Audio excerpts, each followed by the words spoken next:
Donald Trump ने लिए हाल ही में दो डिसीजंस मानो इंडिया के मेजर आईटी कंपनीज और इंडियन वर्क प्रोफेशनल्स जो यूएस में काम करते हैं उन्हें डैमेज करना चाहते हो। First, hire act 2025, second H1B visa. इसमें से पहला हायर एक्ट अभी पास नहीं हुआ है, so come let's begin this video. Hire act 2025 एक यूएस लेजिस्लेटिव प्रपोजल है। इस एक्ट के अकॉर्डिंग यूएस कंपनीज के जरिए फॉरेन वर्कर्स या फॉरेन फर्म्स को दिए जाने वाले काम के बाद जो पेमेंट्स होगा उन पर 25% एक्साइज टैक्स लगाया जाएगा। इसके अलावा ये इन आउटसोर्सिंग पेमेंट्स पर टैक्स डिडक्शंस को अलाउ नहीं करता। इन्हीं टैक्सेस से जो रेवेन्यू कलेक्ट होगा वो डोमेस्टिक वर्कफोर्स फंड में एलोकेट किया जाएगा, जो यूएस में apprenticeship program, reskilling and workforce development के लिए डेडिकेटेड होगा। इस एक्ट को और बेटर वे में समझने के लिए एक एग्जाम्पल कंसिडर करते हैं। मान लो एक यूएस कंपनी है जो अपने कस्टमर सपोर्ट सर्विसेज के लिए इंडिया के किसी एक कॉल सेंटर को आउटसोर्स करती है। इसके लिए यूएस कंपनी $100 पे करेगी।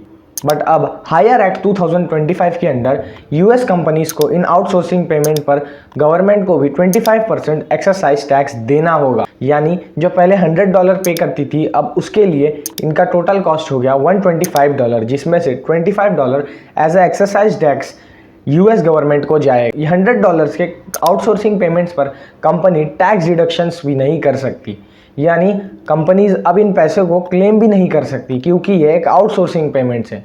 यूएस गवर्नमेंट ने ये एक्ट इसीलिए लाया है क्योंकि यूएस कंपनीज जो अपने सर्विसेज या जॉब्स के लिए दूसरे फॉरेन कंट्रीज़ के लोगों को आउटसोर्स करती है या फिर कोई कंपनीज को आउटसोर्स करती है अपने सर्विसेज के लिए, वो डिस्कार्ड हो और वो यूएस में ही जॉब क्रिएशन और वर्कफोर्स डेवलपमेंट को प्रमोट करे। फॉर एग्जांपल, इंडिया का आईटी इंडस्ट्री यूएस मार्केट से इतना गहरे तौर पर इंटरवाइंड है कि 60 to 70% आईटी रेवेन्यूज इंडिया में यूएस से आते हैं। In financial year 2024 to 25 India के आईटी और आईटी इनेबल्ड सर्विसेज से इंडिया ने करीब $224 बिलियन का आईटी एक्सपोर्ट किया।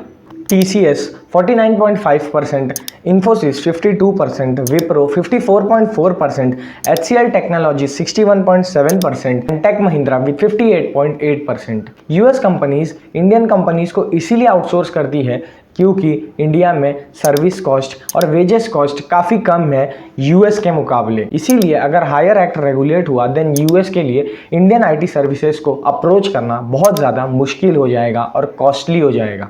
सेम प्रॉब्लम है H1B वीज़ा में। H1B वीज़ा का करंटली प्राइस है 88 लाख रुपीस, जो किसी भी कंपनी के लिए बहुत ज़्यादा कॉस्टली है।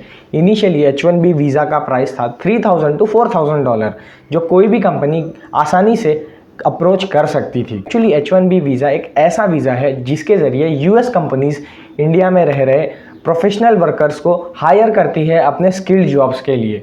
H1B वीज़ा के under IT workers, doctors, engineers, इन सभी को हायर किया जा सकता है। लेकिन अब ट्रंप के इस डिसीजन से एक चीज़ बिल्कुल क्लियर है, सबसे पहले जॉब अपॉर्चुनिटीज़ अमेरिका में रहने वाले लोगों को मिलेगी, इसके बाद ही बाहर वाले लोगों को अपॉर्चुनिटी मिलेगी। इंडिया में जॉब्स की रियलिटी कुछ इस तरह है। इसरो के अकॉर्डिंग 60% IITians सिर्फ इसरो का पे स्ट्रक्चर देखकर ही भाग जाते हैं और वो इसरो में काम नहीं करना चाहते। एक्चुअली इंडिया का एक और प्रॉब्लम है डिपेंडेंसी। इंडिया हमेशा दूसरों पर हर चीज़ के लिए डिपेंडेंट रहा है। टॉप 10 AI कंपनीज़ को अभी उठाकर देख ले देन तो भी इंडिया के एक भी कंपनी का नाम नहीं है, भले ही उनके CEOs इंडियन ही क्यों ना हो। इंडिया को ज़रूरत है AI इनोवेशंस और AI रिसर्च सेंटर्स की। होप करता हूँ आपको ये वीडियो इंटरेस्टिंग लगा होगा। देन चैनल को लाइक, शेयर और सब्सक्राइब ज़रूर करना।